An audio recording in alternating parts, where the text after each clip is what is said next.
guys, welcome back to the channel. It's Trey, and let's talk about the whole Nick Offerman bull crap, because you know, The Last of Us at the SAG Awards, yay, Pedro and Nick got awards for that bullshit ass damn show.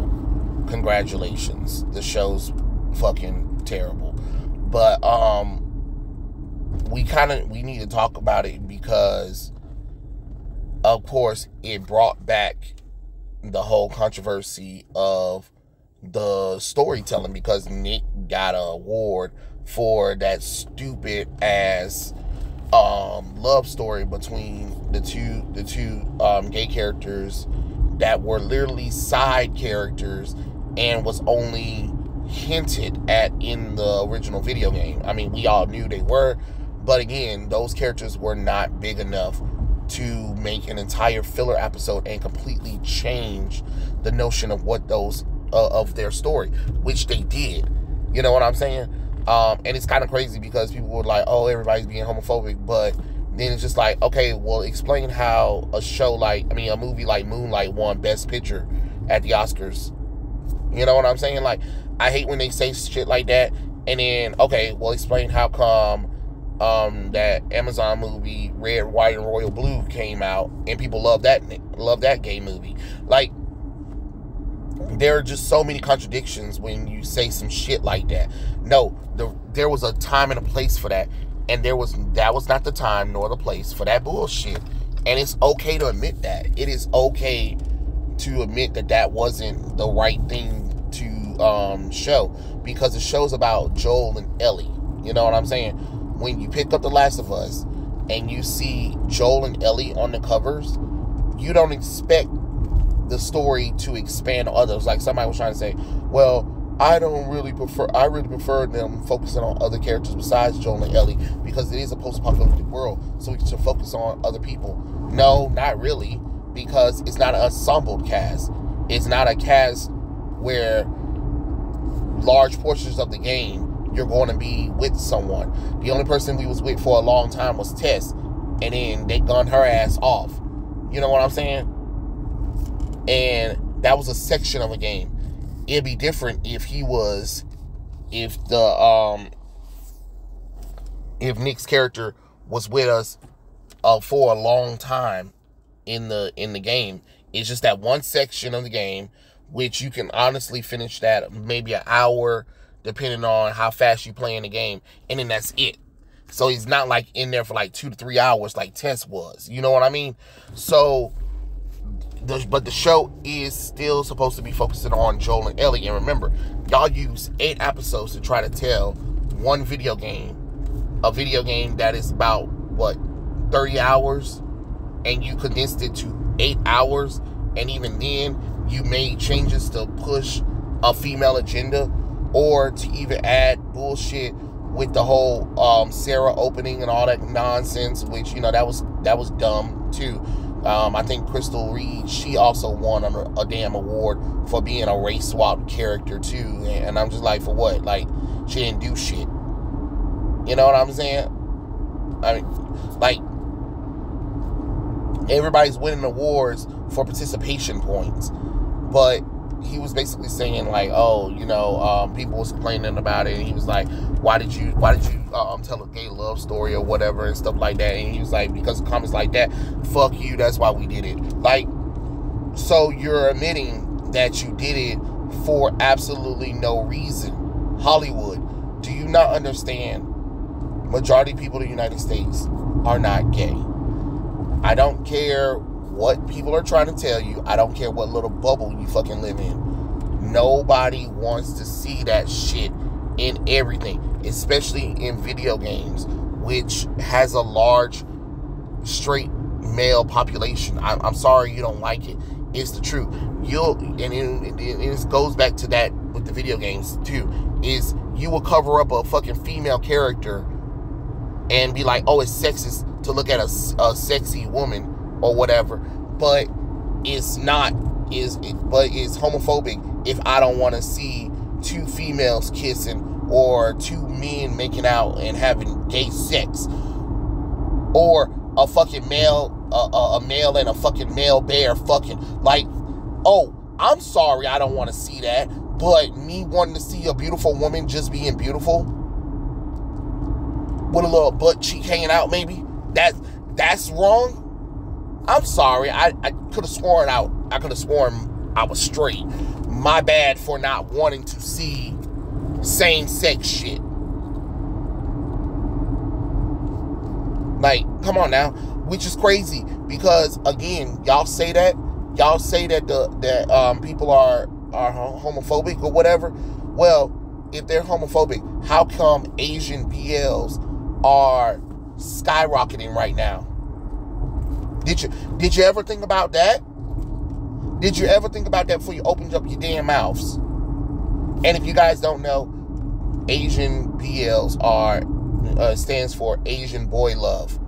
The reason why I'm saying Asians because there's Thai, there's Korean, there's Japanese, and BL series are becoming a very hot commodity right now across and plenty of productions of them are happening. Like, it is a lot. And for some reason, people of all backgrounds, gays, straights, female, male, are watching these shows and are falling in love with the characters. But for some reason, United States is homophobic because they don't want to see LGBT in a franchise that really didn't need LGBT. So you're basically saying you're forcing LGBT into something that doesn't require it.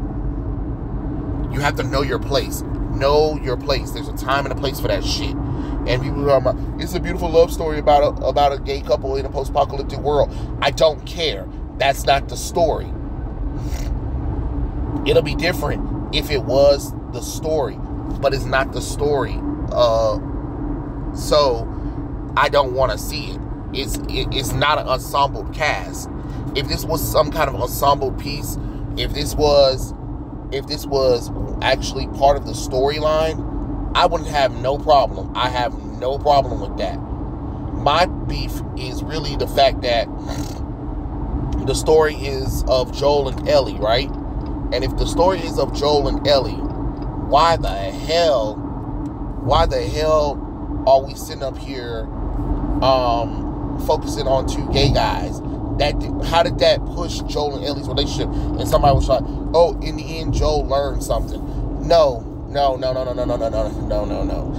The story is about Joel and Ellie and their relationship with one another and them growing together, not separately. You get what I'm saying? You literally wasted an hour episode on something that was trivial because it was trivial. It didn't need to be there. That's the thing that y'all not understanding. It didn't need to be there because while you wasted time on a filler episode, you could have been working. That filler episode could have been working on strengthening Joel and Ellie's relationship, because there's a lot of scenes that they didn't use that could have elevated Joel and Ellie's relationship, where it would have been believable to see them grow. You get what I'm saying? Because you rush through it. You rush through The Last of Us just so you can jump to Last of Us Part 2 where you kill fucking Joel off with transsexual Abby. Like, y'all are doing the most. You know it's bad when other countries was pissed the fuck off with The Last of Us. You know the show's not that damn popular when there's really not no memes. Nobody really talked about it after the episodes ended.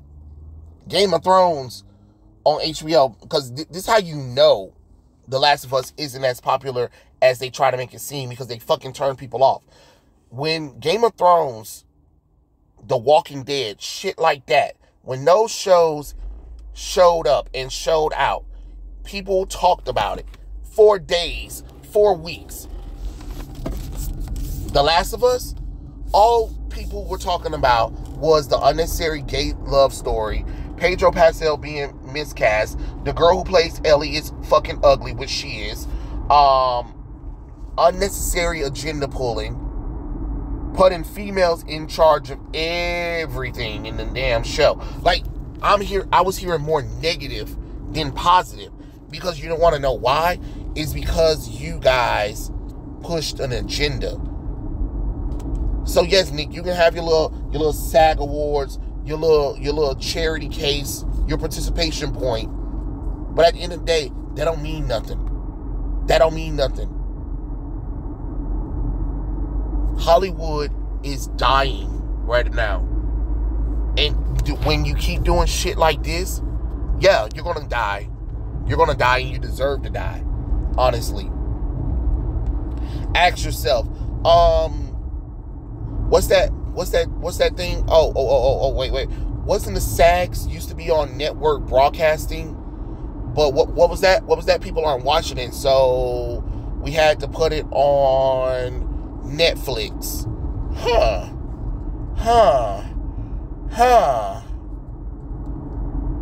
Award seasons used to be some of the greatest things of all. I mean, you know, some of the best watched television.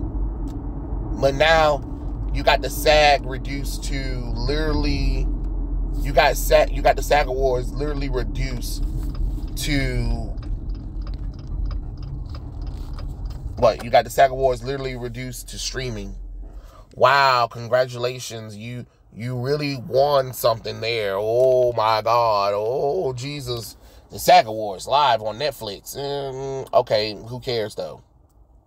Who cares though? You know what I mean? Like, who's watching this shit, you know?